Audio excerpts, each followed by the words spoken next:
Jared thinks the old house is kind of weird. Strange sounds keep echoing inside the walls, so he grabs a broom and starts poking holes, one after another. Something is definitely hiding in there. His sister Mallory hears the noise and rushes over to stop him. She says it's probably just mice. Mallory grabs the stick. She only knocks once, and the whole wall caves in. Turns out it's an old, abandoned dumbwaiter. Even stranger, their mom Helen's missing car keys are sitting right there. So is Mallory's medal. She immediately suspects Jared and orders him to clean up the whole mess. Jared is cornered. He wants to say something, but there's nothing he can say. He's furious on the inside. Then he spots a strange key under a cushion, and his curiosity kicks into overdrive. Jared climbs into the dusty dumbwaiter. He has to get to the bottom of this. He pulls the rope. The dumbwaiter rises all the way up to a hidden room. The place is covered in cobwebs and dust. Nobody's been here in a long, long time. His flashlight sweeps across a portrait on the wall. Jared freezes. The man in the painting is his great-grandfather, Arthur Spiderwick. His mom once mentioned that Arthur vanished 80 years ago, and Arthur's daughter Lucinda, the kid's great-aunt,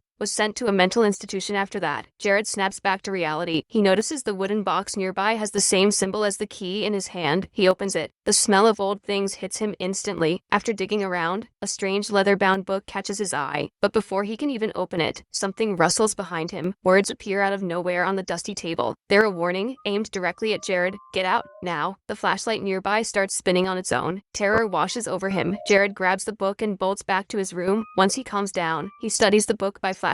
He unfolds a note tucked inside the cover. It says, "Do not read this. Your life depends on it." But Jared doesn't care. The more he's told not to, the more he has to know. Without thinking twice, he tears off the seal. Instantly, a mysterious energy ripples outward from the house. Jared has no idea what he's just unleashed. A moment later, he gets the feeling that something in the shadows is watching him. Staring, not blinking, it sends chills down his spine. To shake off the feeling, he climbs into the trunk at the foot of his bed and starts reading. The book is Arthur's field guide. During a forest expedition, Arthur accidentally wandered into fairy territory. Fairies never show themselves to humans. But over time, Arthur won some of their trust through kindness. So he started studying these mysterious creatures, recording their habits, their abilities, even their weaknesses. But not all magical creatures are good. An evil ogre named Mulgarath sets his sights on Arthur's research. To protect his life's work, Arthur surrounds the house with a powerful mushroom circle, a barrier to keep evil out. Jared feels a chill run down his back. Arthur's disappearance all those years ago had everything to do with these creatures. Suddenly, Mallory's scream tears through the night. Jared and his twin brother Simon bolt out of bed. They rush into her room and stop cold. Mallory's hair is somehow tied to the bedpost. She's convinced Jared did it again, but Simon vouches for him, and Jared barely gets off the hook.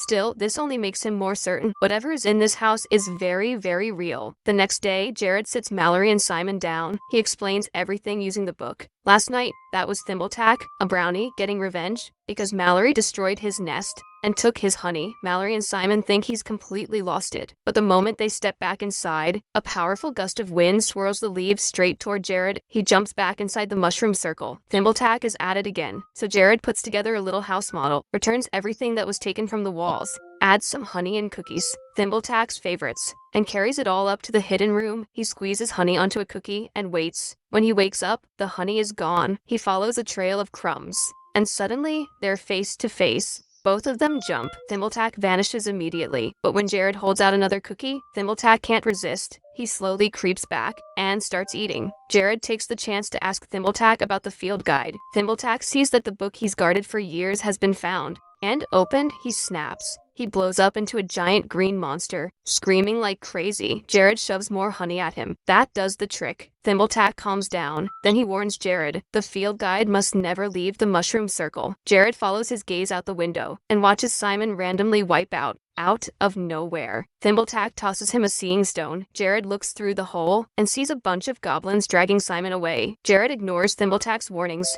grabs the field guide, and takes off into the woods. Following the trail, Jared finds a campfire in the middle of the forest. Goblins are dancing around it like they're doing some kind of ritual. Simon is locked in a cage made of branches. Jared's about to make his move when something stops him. A little bird walks into a trap nearby and gets swallowed whole by something invisible. Jared grabs the seeing stone. There's a fat hobgoblin locked in that cage. His name is Hogsqueal. Hogsqueal has a serious grudge against Mulgarath. He wants to team up with Jared to seal the deal. Hogsqueal spits a huge glob of saliva right in Jared's face. Jared wipes it off, completely disgusted, but suddenly, he can see magical creatures without the Seeing Stone. Meanwhile, Simon is freaking out in his cage. He has no idea what's happening. All he can see is some meat spinning weirdly over the fire. Jared pulls out a knife to cut the rope, but Hogsqueal yanks him back, just in time. Simon's cage gets lowered slowly to the ground. Dead leaves start spinning nearby. A frail old man appears out of nowhere, looks totally harmless. But Hogsqueal warns Jared immediately. What he's seeing isn't real. That's exactly what Mulgarath wants him to see. Then, a bird flies by,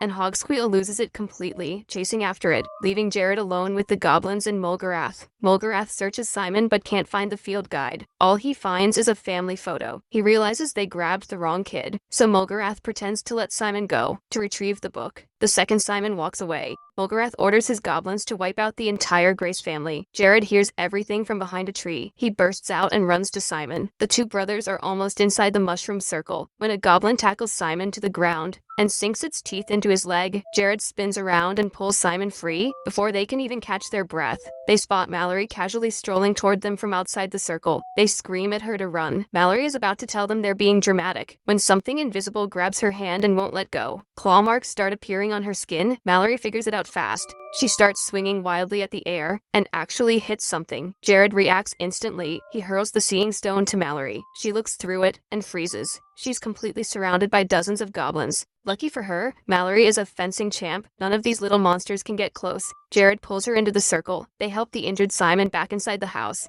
After patching him up, they climb to the roof. What they see makes their stomachs drop. Goblins everywhere, swarming around Spiderwick Estate like a flood. Mallory hears they want the field guide and suggests just giving it to them. Then Thimbletack shows up again. He's dead serious. The field guide cannot fall into Mulgarath's hands. If it does, both the magical world and the human world are finished. Simon suddenly gets an idea. Why not just burn the book? Thimbletack shuts that down immediately. The field guide is protected by magic. Normal fire can't touch it. Everyone's stuck. Then Jared remembers Lucinda Spiderwick is Arthur's daughter. She has to know the secrets of the field guide, but Spiderwick Estate is crawling with goblins. There's no way out. So Jared locks the field guide in the box, hands the only key to Thimbletack. The injured Simon heads to the front yard and starts shouting to draw the goblins' attention, covering for Jared and Mallory as they slip into a hidden tunnel in the shed. But the goblins sense something's off. They can smell the field guide right through the dirt. Because Jared lied to Thimbletack, he snuck the book out with him, and now, both he and Mallory are completely exposed.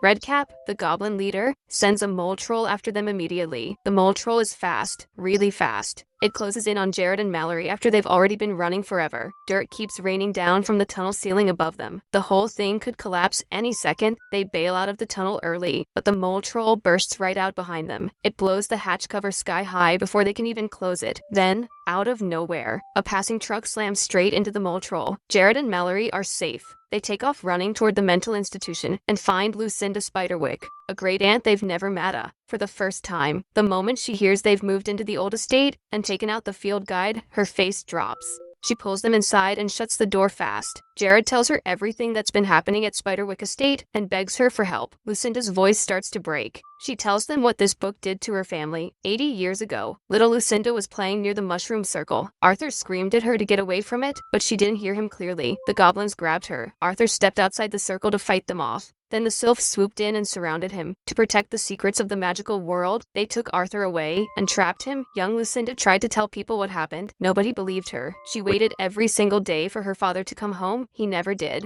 Lucinda's eyes fill with tears as she tells the story. Then she shares a secret. Thimbletack once told her, Arthur is still alive. Lucinda tells Jared and Mallory what they have to do. Find Arthur, give him the field guide, and let him destroy it himself. Right then, a goblin bursts in trying to grab the field guide. Lucinda reacts instantly. She grabs a fistful of salt and throws it at the thing. The goblin shrieks in pain, but still manages to rip out a few pages before fleeing. Then the nurses come running, and right behind them, their mom, Helen. She was at work when she found out Jared and Mallory had snuck off into town. Jared tries to explain everything on the ride back. Helen doesn't buy a word of it. She thinks the kids just hate living out here in the middle of nowhere after New York. Her refusal to listen pushes Jared over the edge. He blurts out that the reason their dad Richard left is because of her attitude. The words hit Helen like a punch to the gut. Mallory can't watch her mom take the blame alone. She tells Jared the truth about the divorce. Richard had been cheating. He already has a new family, new kids. Helen never told Jared because she didn't want to destroy the image he had of his father. Jared looks at his phone, missed calls. So many of them, and it finally hits him. His dad really did abandon them. Meanwhile, the goblins bring the torn pages back to Mulgarath. They're terrified he's going to punish them, but it turns out one of those pages has the exact instructions for breaking through the mushroom circle. Hogsqueal is watching from a tree and realizes things are about to go very wrong. He rushes to find the family, but before he can get a word out,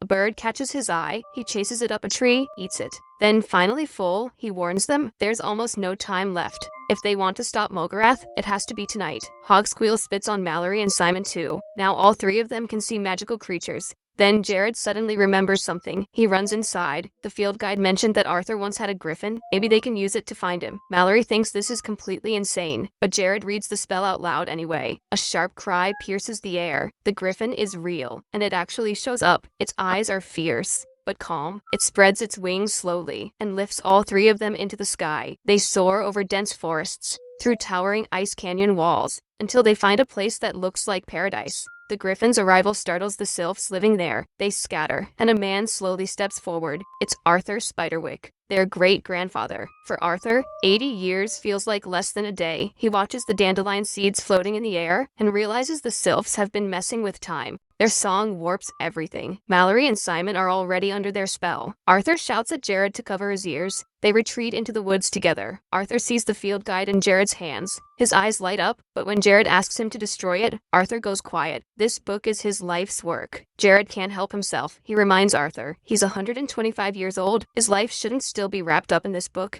And more importantly, his daughter Lucinda lost her father for 80 years because of it. Arthur is stunned. He never once considered what his obsession cost the people he loved. He slowly opens the field guide, but the pages have been swapped out. Thimbletack kept his promise. The real field guide never left the circle. Jared pleads with Arthur to come back with them, but Arthur is over 100 years old now. The moment he returns to the human world, every single one of those years will hit him at once. He'll turn to ash instantly. Jared is out of options. He calls the griffin, and they break through the sylphs and race back to Spiderwick Estate. The moment night falls, goblins pour in from everywhere. They spread some kind of liquid all around the edge of the mushroom circle, waiting for the exact moment the moon rises. Then the siblings spot something that makes everything worse. Helen's car is slowly pulling up the driveway. They sprint out and cut her off. Before she can say a word, Mallory jumps in the driver's seat and floors it, straight over the goblins, right into the mushroom circle. Simon runs off to make the tomato sauce bombs from the book. Mallory rounds up every grain of salt in the house. Helen has absolutely no idea what's going on. Jared doesn't have time to explain. He just hands her the seeing stone. She looks through it. Dozens of goblins surrounding the estate. Helen finally believes them. They pack every door and window with salt, hang St. John's wort everywhere, then huddle together and wait. The full moon rises. The mushroom circle vanishes with it. The goblins screech with excitement and charge the house, but every entrance is blocked, so they go underground instead. Floorboards start bursting upward one by one. Everyone realizes at once they forgot about below. There are way too many goblins. The tomato sauce bombs aren't cutting it. Simon bolts to the kitchen, tells everyone to hide. Now, the goblins crash through the kitchen door. Nobody's there. Then Simon, hiding in the cabinet, lights the trail of oil on the floor. The flames race toward the oven, which is packed full of tomato sauce. It explodes. When the smoke clears, every single goblin is a puddle of green slime. Everyone crawls out of the cabinets, looks around at the disaster zone of a kitchen, and finally exhales. Then the front door opens. A familiar figure walks in. It's their dad, Richard. He looks around confused, asking what happened, but Jared notices something immediately. Richard's eyes keep drifting to the field guide in his hands. Jared asks him a pointed question. The last time they talked, Richard left something important unsaid. What was it? The man standing in front of him has no answer. Jared sees the greed in his eyes. This isn't his dad. He stabs him. Green blood on the blade. The face twists and melts. It's Mulgarath. Jared grabs the field guide and sprints up to the hidden attic room. Mulgarath transforms into a giant snake and follows. He coils around Jared and squeezes. Then Thimbletack explodes out of nowhere. He throws himself at Mulgarath. Jared breaks free and dives out the window. He climbs higher and higher up the roof. But Mulgarath shakes off Thimbletack and tears through the wall, closing in on Jared step by step, pushing him all the way to the edge of the roof. Jared grabs onto a vine, hanging on for his life. Then he spots Hogsqueal up in a tree and gets an idea. He hurls the field guide into the air. Mulgarath instantly shifts into a raven, snatches the book, and flies off. But he has to fly right past that tree. Hogsqueal lunges. grabs the raven, and swallows Mulgarath whole. Just like that, it's over. The next morning, the Grace family brings Lucinda home to Spiderwick Estate. She walks through the old rooms, sees Thimbletack, her old friend after all these years. Memories come flooding back. Then the wind picks up outside. Leaves swirl through the air. Everyone turns to look. The sylphs descend from the sky, carrying Arthur Spiderwick gently down with them. He walks to Lucinda, gentle, full of regret, and she stands before him. Wrinkled, white-haired, old, the